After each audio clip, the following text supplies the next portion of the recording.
again, it's not much, but it all adds up. Now, the one thing that we were able to do with the dental plan on this is that we were, not only were we able to keep the cost, lower the cost, but we were able to improve the plan. We moved the annual benefit max from 1,000 up to 1,500, and the orthodontic benefit from 1,000 to 1,500. So it's an improved plan for less cost. One thing that the city does not have that you may want to consider, and we looked at this with City Manager Hyde and his team, that we did look at a long-term disability plan for the city, which essentially you don't have that coverage right now. And it is it's Sun Life. You can see the cost is for the entire city is for all employees is $17,238.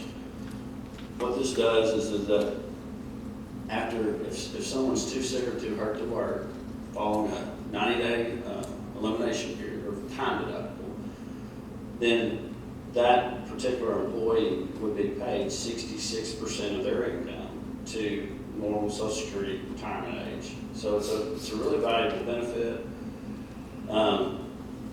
Just something to consider. That is something that we did talk about. Now, your short-term disabilities are all employee paid, and there's a lot of folks. Some folks have PTO and vacation time that build up, and there's may or may not be even a need for employees to have some of those coverages. You have some, if you have a new employee, they will choose to insure that or not. But long-term disability is a different animal. It's something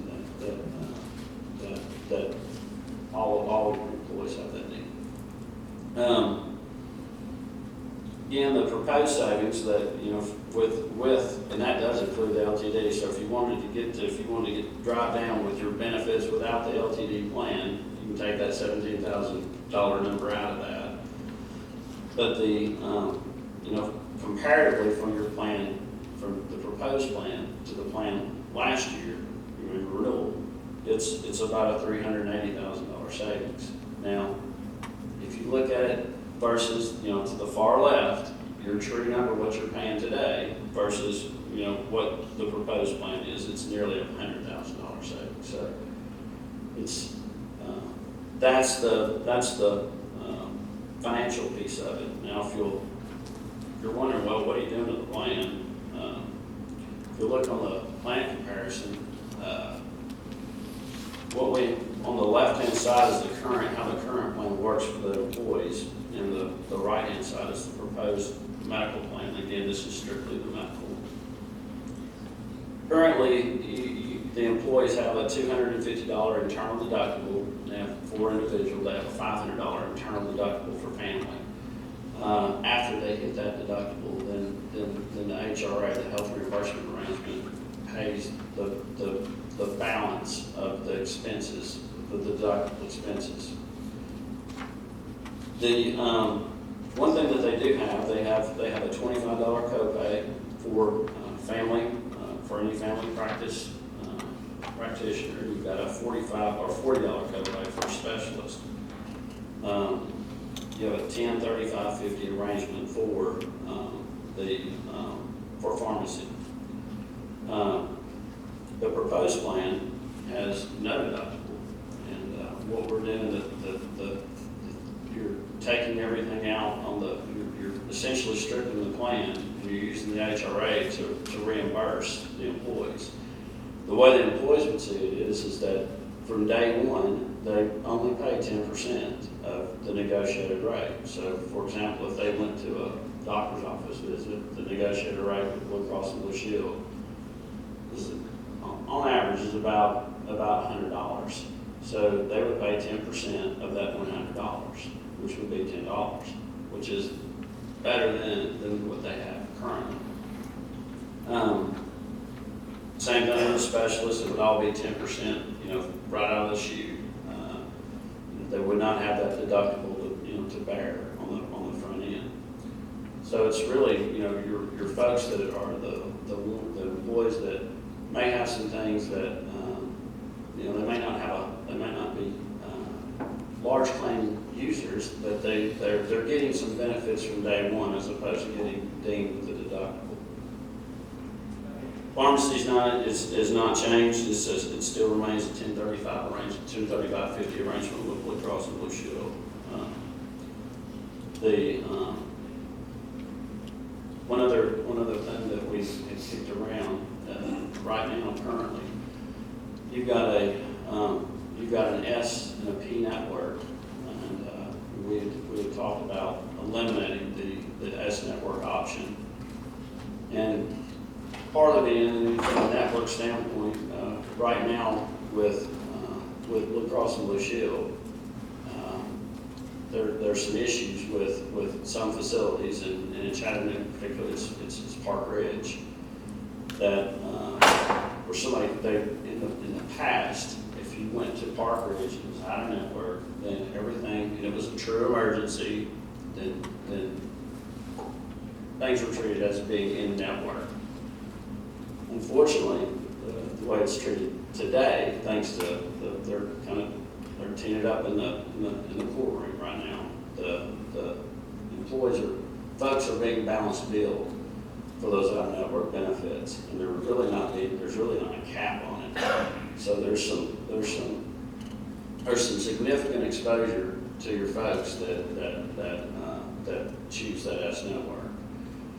P network doesn't have that problem. It's, you got everybody, and really, from a P network standpoint, from a provider standpoint, if they're really, you can almost say if they're not taking the P network, they're not taking any insurance.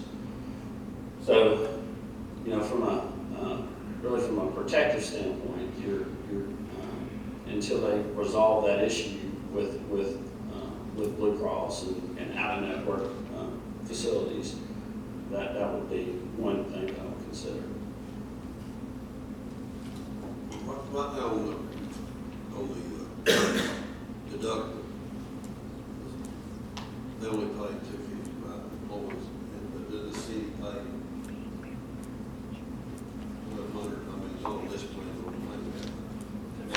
There's a deductible of $250 plus an out-of-pocket $250, so it's around $500 plus pocket. but the plan we had, $1,200. we were paying. Currently you're paying the balance of the deductible. Right.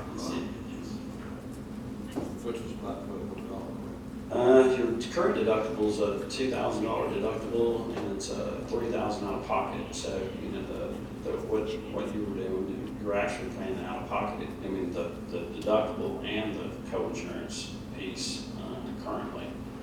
So and really for your HRA expenses this past year, you're going to end up spending about $165,000 in your HRA expenses once it's said and done. Now, really, for next year's HRA expenses go up, they're going to go up, but your premiums are significantly lower. So what you're doing is you're just using you're taking a little more control with your benefits. In the HRA, you don't spend it unless you have a claim. So if spigot comes, the water turned off, or turn on and turn off on the claim, the reimbursements occur. So unlike premium, you're going to spend that every month. So What would be the deductible now? then on the proposed plan, there would be a deductible. It would be zero. That includes your street and putting it in. Yes, sir. Employees. Yes, sir.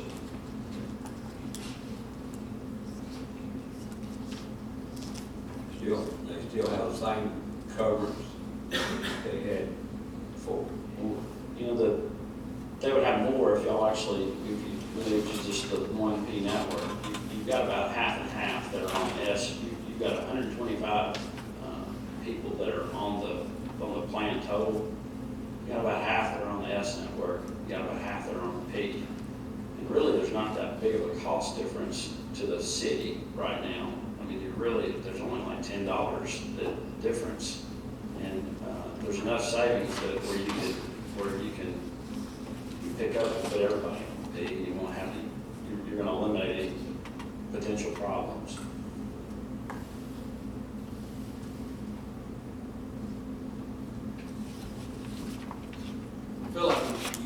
reached an improved plan that does not reduce the benefit,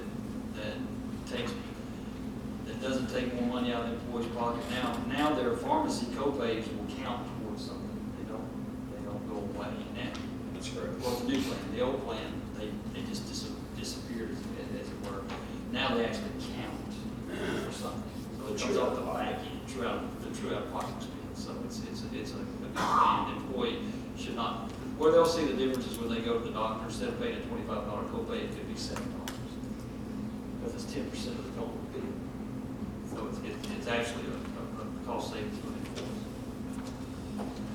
When do we have to make a decision on insurance or deadline? July 1st is our renewal date. So we can talk about it tonight, or we can move it to the next meeting, or however you guys. I'm not motion like the next week. Okay, we have a motion on the floor. Do we have a second? To wait, The next meeting. to wait till the next meeting.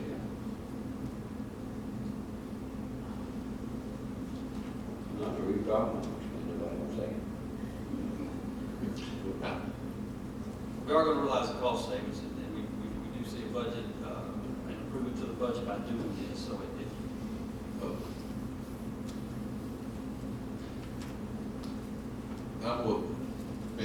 I would be okay waiting until the next meeting.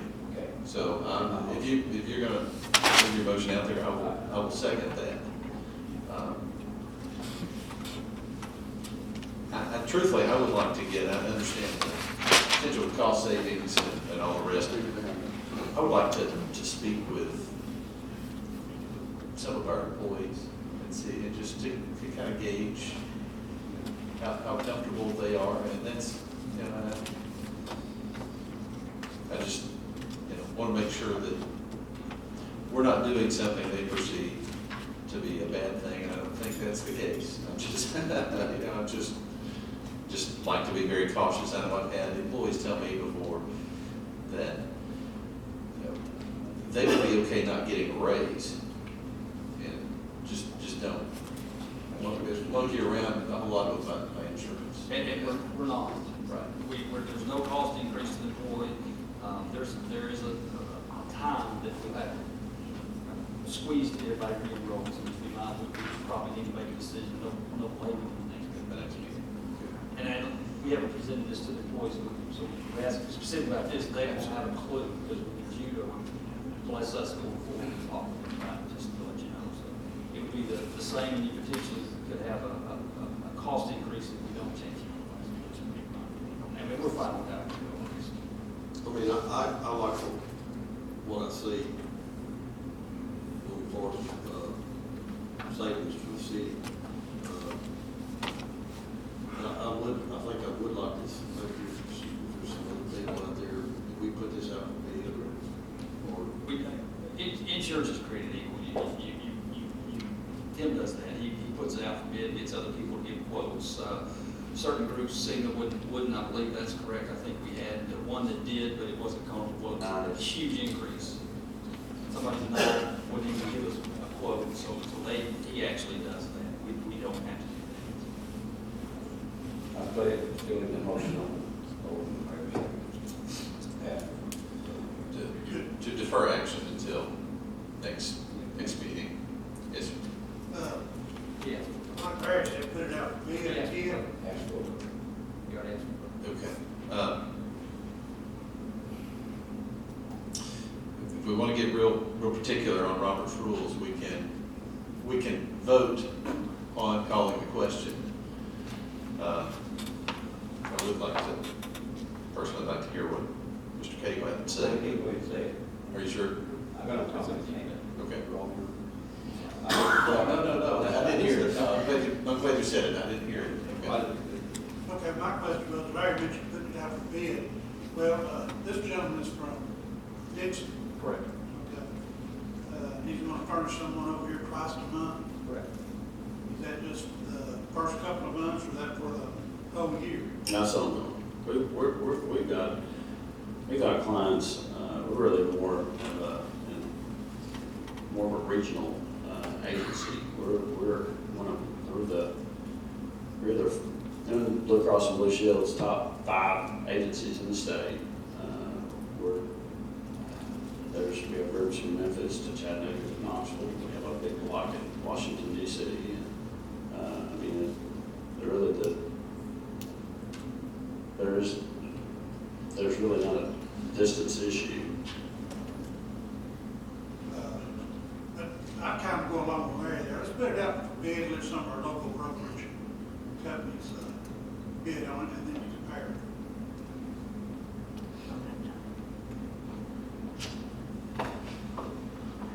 Okay, so the first motion here is to defer to the next meeting. So that's the one before us.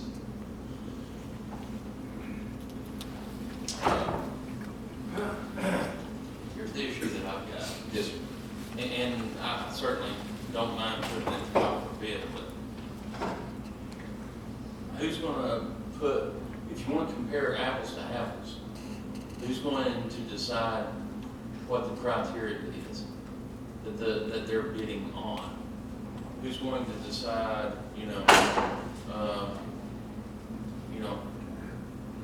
how much the copay is gonna be? Who's gonna decide, all these different factors? If you wanna compare apples to apples, it needs to be uniform across the board. The benefits each bid's already in front of us now, it's off the break. Yeah. So, That takes the playing field not level at this point.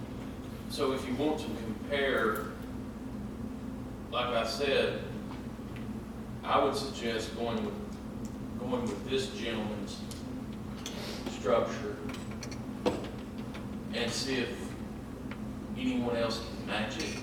Do you follow me? Am I making sense here? Right. Okay. You don't want, man, I understand. You Someone can't really may- compare a plan that has, a $250 deductible with one that has no deductible and. Yeah, exactly. Right. Yeah. So, Well, this gentleman here took our current plan and tweaked it. And let's use our current plan and the other brokerage companies tweak it. Then we'll take his tweak versus their tweak to see which tweak comes out the less. I mean, sometimes not always best is best. Well, So- I agree with that, but Yeah. that's all I know how to put it. Yeah. Which plan you want to use to put out the bid?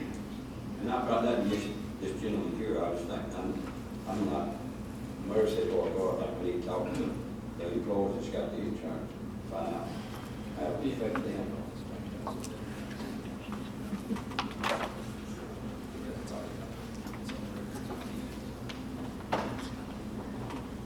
Yeah, he's presented, Yeah, the- presented information. Yeah. Who, can't unring the bell.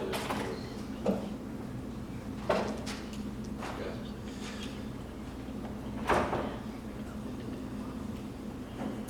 Yes. The motion before us, again, is to just defer action until the next meeting. Yes, sir. And that motion has a second. Mr. Mayor, if we pause it to the next meeting and then he comes up 302, then we got to put it out for bid again. Well, I mean, if it's defeated at any point, Right. whether we take action tonight or next time. Public knowledge then for sure. True enough.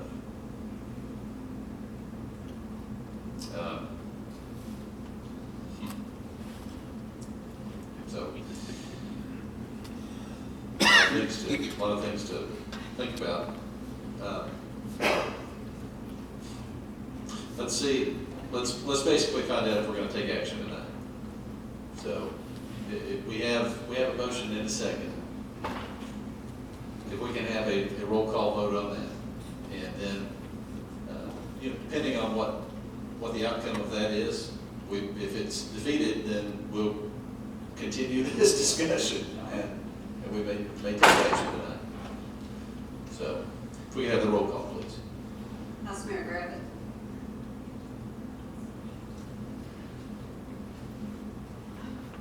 I'll pass. Councilmember Cagle. No. Councilmember Manning. Yes. Councilmember Stoll, No. Mayor Lambert, Yes. Vice Mayor Griffin. Yes. Action is deferred to the next meeting.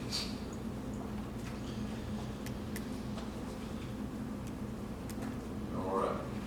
Thank you for this information. Thank you for coming out, Mr. White. Well, appreciate it very much. And again, based on what I've heard here, it sounds like it's a very good plan that has good possibilities for the city of East Ridge for our employees. One other thing too, I included that all some services that we have that we provide at no additional cost, they're all value adds. And, the one of which is, we've got some online enrollment capability, which we're still doing the individual face-to-face meetings with employees, but we have our own enrollment team. But the system itself is designed to keep you in compliance. It's all ACA driven, for all the reporting purposes. That is at no cost to the city.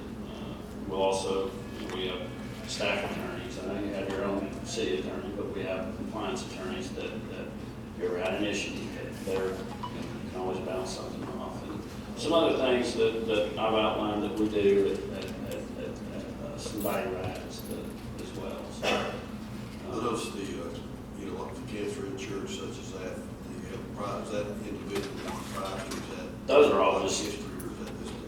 they're all individual priced, they're individual products, so you can,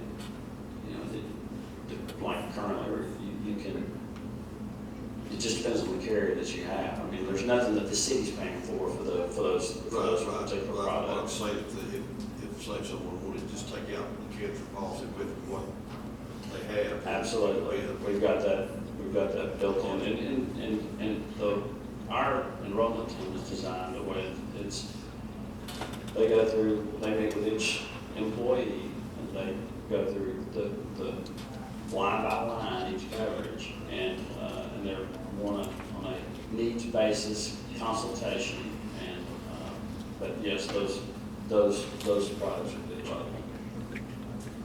Does your policy cover cancer stuff?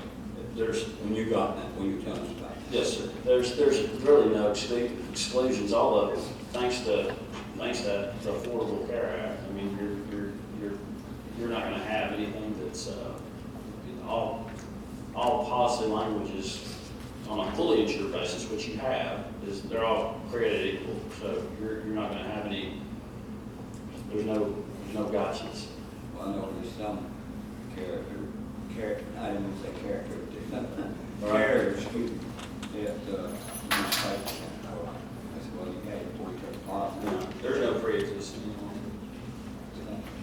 And I do appreciate all of I that. appreciate it. Thank y'all. Thanks, sir. Can I ask a question? Yes, sir. Could you explain, we're gonna be voting on time clocks. The big issue is that the insurance carriers say it's a stickler that we keep up with the time for health insurance. Right. Could you explain that, why that is?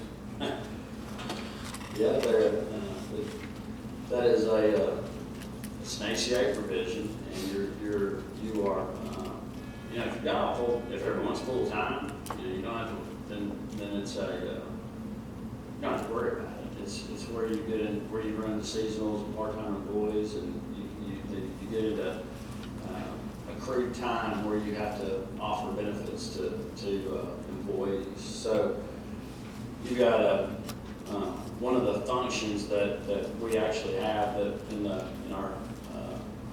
our system, we'll be able to eventually accommodate that. And you're not reporting on that. The reporting's not going to be. You're keeping score right now, whether you know it or not. And next year, when at year end, you always the city's always distributed your W-2s. You'll also have a health insurance W-2 that will be distributed to everyone as well. I mean, it's a separate form. This year they allow the people to businesses to practice on the existing W-2 and just put the, you know, the total cost of the medical insurance on that W-2 form. Well, this year, the government is actually, they're moving forward with their own separate medical insurance W-2. And it's the 295 form. So really all of the time clock and keeping up with hours and different things of that nature is all driven towards giving you accurate data for those 1095 reporting.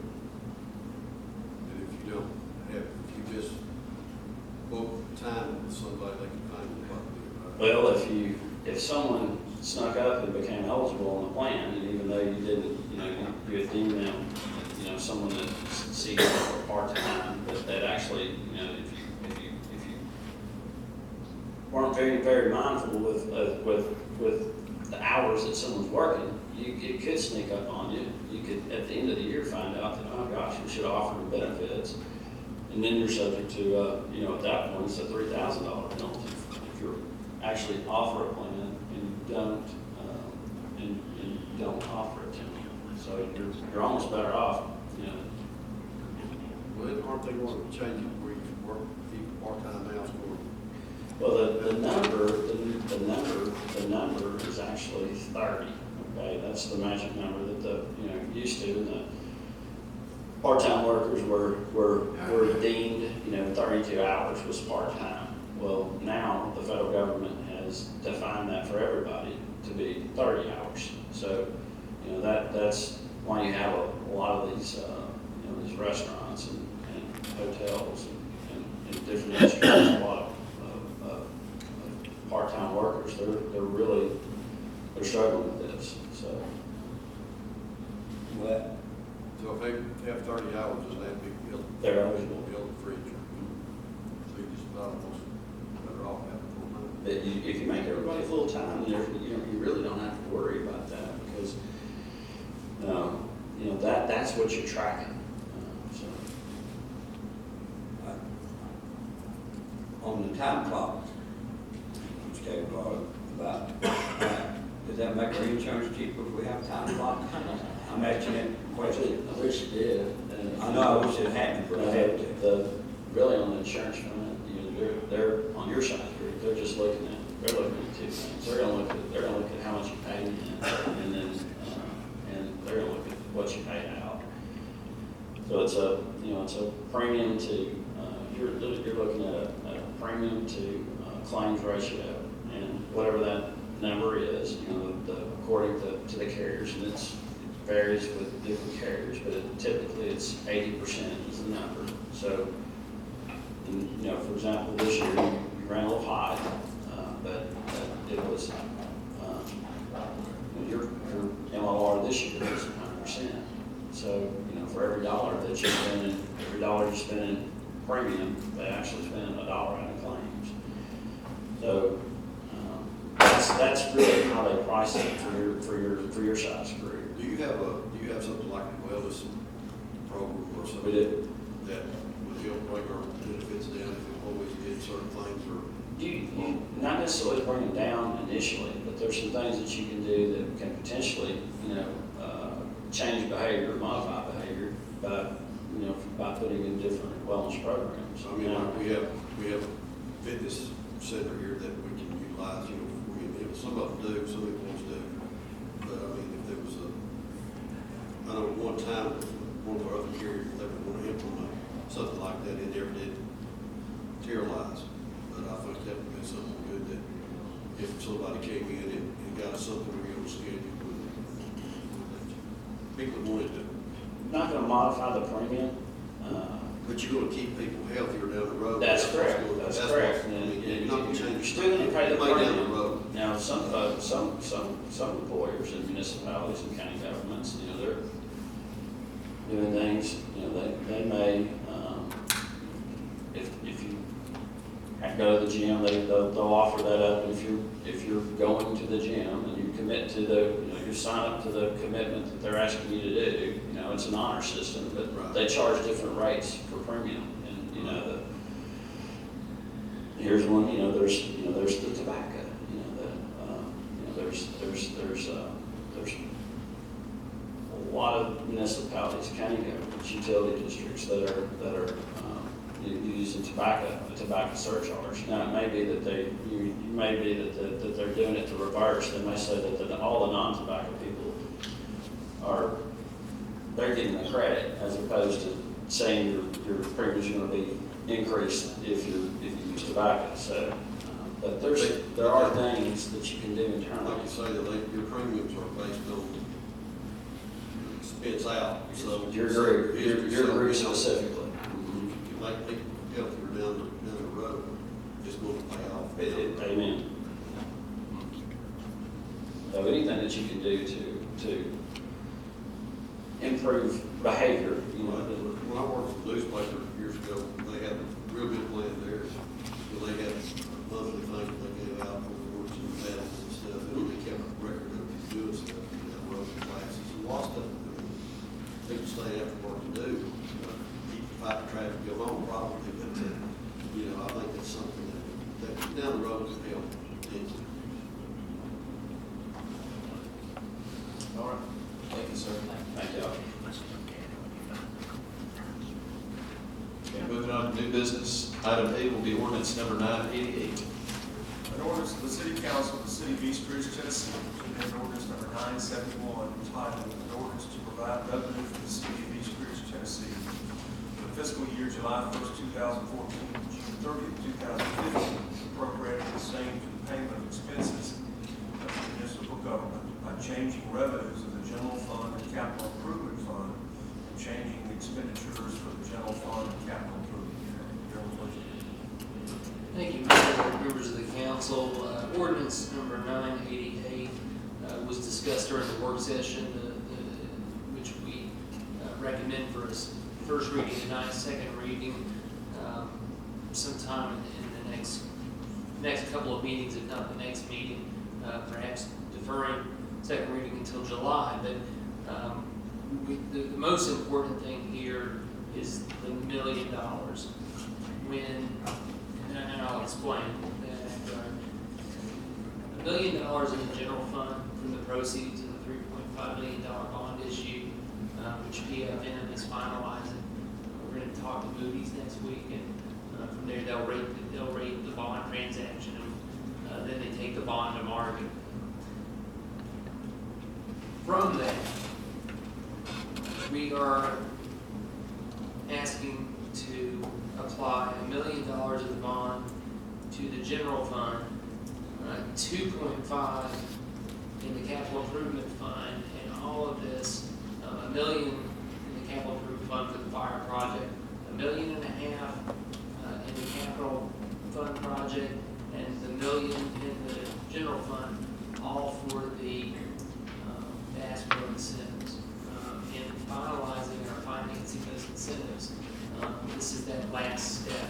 You'll recall when the city agreed to provide incentives to Exit One LLC. There was a three-party agreement, the city council, the IDB. This was at the very end of June in fiscal year 2014. It was after the fiscal year budget had been adopted. The city discussed how to structure those incentives, finalize those in that agreement, and that last $1 million was left with a couple of alternates. One of those, and what we hoped, was that Exit One would allow us to do a pilot program so that we could use future property tax payments to essentially pay for that $1 million. That didn't happen. And either Bass Pro doesn't want to do that, or they don't want to do that, and that's okay. Mark Nematoff, we tried to negotiate that into the agreement, but it didn't work out. Since then, they've not asked us for a pilot. So I think the clause then goes back to the city can borrow the money because we didn't identify a funding source other than borrowing that last $1 million of the $4 million. And the contract or the agreement with Exit One stipulates that they will be willing to borrow $1 million to loan us to give to them from their financier. Now, it says it will not go above the usury rate, which now it's 7.5% ballpark. You know, we could, as a municipality, we could borrow that money a lot cheaper. And we're already getting that in a bond transaction that's about to take place in a month. So that $1 million would be much better. I think it'd be much more, staff would recommend, it's much more responsible to use $1 million for the forthcoming bond that we're taking to market. We'll have the proceeds in June to pay them than it would be to borrow money from them to pay them back. It sounds a little confusing, but that's what the contract is. So that's the budget amendment before you. That's the $1 million in bond proceeds for the general fund, and that money would then be transferred to the industrial development board, which would provide that to the developer.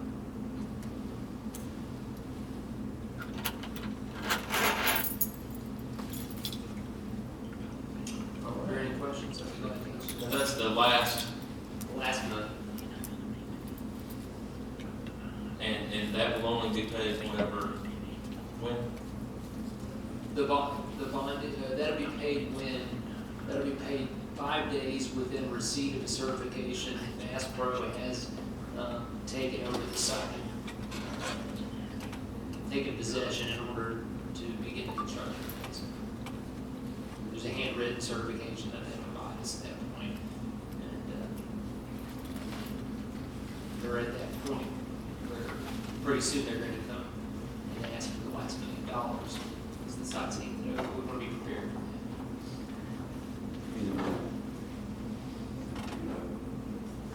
that. And also,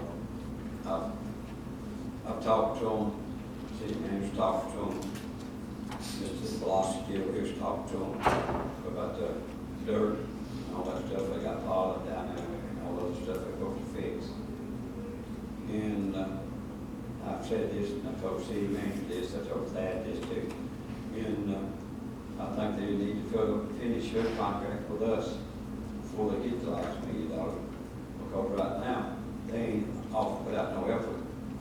The new excuse that dirt's wet. Okay, I went over myself, and the dirt guys upon this. Matter of fact, the dirt for guys cracking everywhere. And they're still hauling dirt in from everywhere else. Instead of getting the dirt off our property and getting it from everybody else. I think there ought to be moved, bathrooms and bath houses and everything ought to be finished before they get their money. I put that for a motion.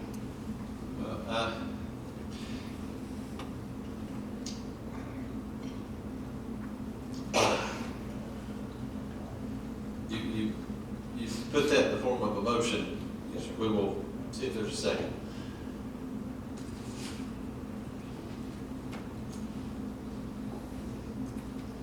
Can we put that form of motion because of the original contract? You can, but that's the thing. You would basically be voting to break a contract and potentially. What's their attorney think? Well, the contract, the agreement we have about the relocation of the restroom facilities doesn't have, as I recall, a time limitation. That's the problem with it, the contingency. So I recall also about having them leave that way they get any disbursement. But I have talked to them, Mayor, 4 or 5 times, or probably more. And they said in 2 weeks, this has been going on the whole time, been there, in 2 weeks we'll have a bill. They ain't started on nothing. Oh, Started on the dirt, just won't have it moved. As far as the pavilion that they're going to build, I think they've been waiting on the city to say, to basically give our blessing on what they have proposed, right? And we have, and they're getting it drawn up so they can bring it to Mary to get permit. Is that what we've asked for, Mr. City Manager? We've asked for that, yes, we've been asking for that for quite a while, so yes. And I do know, a lot of folks says he hadn't, but I do know he has. But I do know one day when he gets them an email and everything else, he could not get no response back to him. That says, send them Texas, he sent to Texas. And, I think we need some action on their part. We're giving, we're doing all we're giving, they're doing nothing. So I think about time they start giving us something back. Well, I suppose it's matter of opinion as to, really what they're given and what we're given and all the rest. But if that's gonna cause the problem, I'll remove my motion, but I'll take my motion back on that, because I don't mess up our contract. But I do ask this, if we do have our attorney figure out some way or another, go ahead and make the way the dirt stuff off, and do the bathrooms and bathhouse like the promised, before we get that trouble in the bag. I think they've already done some work on that. Bathroom, soccer bathroom, they repaired what they said they were gonna do down there. And, he told me, I talked to him the other day, and I told him that's one of the concerns that's been talked about is the dirt, and he said that they be getting dirt out of next week. Well, they won't make it because it's gonna rain this weekend, so it'll be another 2 months. I think they've got a geo guy that's on site at Bass Pro put down there, and he's one to basically tell them what kind of dirt they can put down, what they can, and they have to do what he does to make the property wait, and that's what the last 20 days, they've really been pushing to get this. And the same dirt we got down there, I checked both of them, it's the same dirt. They've got certain dirt that they have to use. That's what topsoil on top. Still home in the clay mud, I call it. Since you withdrew your motion, your points are duly noted. Back to ordinance 988, the budget amendment. Do we have a motion in regard to this?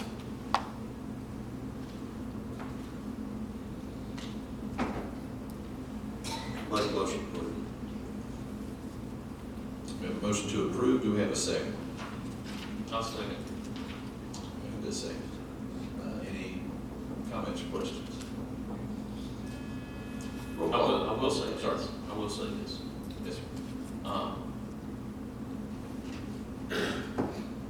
I'd like to echo Mr. Manning's, some of Mr. Manning's comments there about, as far as, having some citizens complaining and stuff. I just wish, a little more progress as far as in Camp Jordan. I wish a little more progress had been made there. On that side. Okay. Well, all that was our fault, I think, too, because we didn't put time stipulations in all that. So that was kind of our oversight, that we learned lessons. Roll call, please. Councilmember Griffith, Yes. Councilmember Cagle, Yes. Councilmember Manning, Yes. Councilmember Stoll, Yes. Yes.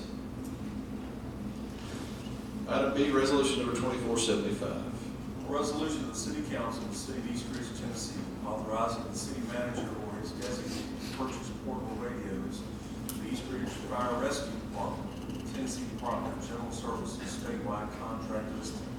Tennessee Code annotated section 12-3-100. Make a motion approved. We have a motion to approve. Do we have a second? I'll second with the question here. Certainly. And we're getting this out of the Homeland Grant money, the $9,200. Hey, then, Second. here we are. We got one left. We did somewhat, that's right. That's correct. This is the Homeland Security grant that we received, both fire and police, and it was divided between the two of us. How many radios? For the fire department, we'll be able to purchase 2 radios, and we'll have to take a little bit of money out of our budget to pay the rest of that. The only reason I ask it doesn't say here. It's just a, So you got 9,200, Public Department's got 9,200. That's correct. So, okay, so you got enough money to buy 2 That's correct. and borrow some money from line items. How much police department? Sorry. How many police department get? I'm not sure what that's Chief Reed on Not that. here. I would say, He has enough money for 3. I think it's the purchasing 3, sir. I believe it is 3. Fire radios are a little more expensive because of the capability they have to be able to perform waters and such like that. meeting. So it's a little bit different process. Chief Reed left to go to a memorial service for police officers. Okay, any other comments or questions? Roll call, please. Councilmember Rabbit? Yes. Councilmember Cagle? Yes. Councilmember Manning? Yes. Councilmember Stoll? Yes. Mayor Lambert? Yes. Item C, resolution number 2476. A resolution of the City Council of the City of East Ridge, Tennessee, authorizing the city manager or his designated to purchase portable radios for the police department for the Tennessee Department of General Services statewide contract listed pursuant to Tennessee Code Annotated Section 12-3-1.1. Motion to approve. Second. Motion and a second to approve. Any comments? Roll call, please. Councilmember Rabbit? Yes. Councilmember Cagle? Yes. Councilmember Manning? Yes. Councilmember Stoll? Yes. Mayor Lambert? Yes. Item D, resolution number 2477. Resolution of the City Council of the City of East Ridge, Tennessee, authorizing the mayor and the city manager to execute the attached contract with the State of Tennessee Department of Transportation for the City of East Ridge to provide mowing services at the I-75 exit 1 interchange for fiscal year 15-16 on a reimbursement basis. Mayor, Vice Mayor, Council, this is the state